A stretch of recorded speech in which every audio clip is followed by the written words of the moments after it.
और रांची में ईडी के जोनल ऑफिस में इन दिनों गहमा गहमी नजर आ रही है। निलंबित आईएएस पूजा सिंघल के मामले में ईडी को जांच के बीच आम लोगों की भी फरियाद सुननी पड़ रही। एयरपोर्ट रोड स्थित ईडी के दफ्तर का पता अब बाहर के लोगों को भी चल गया है, जिसके बाद दूसरे जिलों के लोग फरियाद लेकर आ रहे। मंगलवार को गिरिडीह, हजारीबाग, रामगढ़ और राजधानी के लोगों ने अपनी शिकायत बताई। लोगों को मालूम है कि ईडी डीएमओ से पूछताछ कर रही, इसलिए लोग भी उनकी मनमानी की शिकायत कर रहे हैं और इंसाफ की गुहार लगा रहे। अधिक जानकारी दे रहे हैं रांची संवाददाता निरंजन सिंह।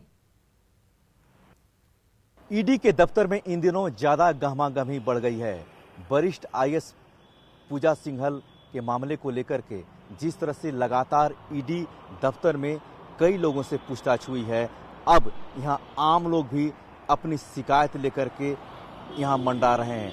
उधर लोगों के लिए एक तरह से यह थाना बन गया है। राजधानी की एयरपोर्ट रोड पर स्थित ईडी के दफ्तर का पता अब बाहर के लोगों को भी चल गया है। इसका प्रमुख कारण यह है कि दूसरे जिलों के लोग यहां फरियाद लेकर इसलिए आ रहे हैं कि कई डीएमओ यहां पूछताछ के लिए बुलाया गया है।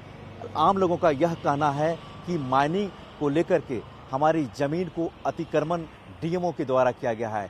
इसको लेकर के यहाँ कई जिलों से रामगढ़, हजारीबाग, पलामू जिले के लोग यहाँ इसलिए पहुँच रहे हैं कि उनके ज़मीन पर अतिक्रमण कर माइनिंग लीज का काम हो रहा है।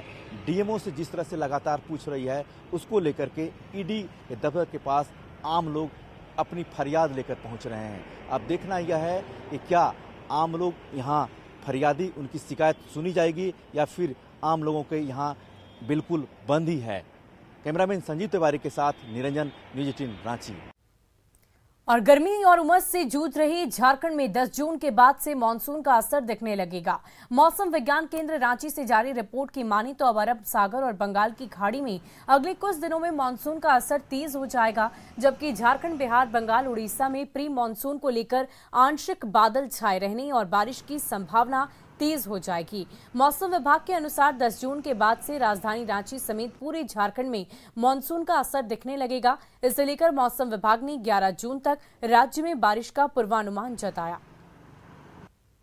10 जून के बाद रांची समेत पूरे झारखंड में मानसून सक्रिय होने के आसार व्यक्त किए गए हैं। अब देखना यह है कि पिछले 48 घंटों में जिस तरह से पूरे झारखंड में उमस भरी गर्मी है, उससे जरूर निजात मिलेगी।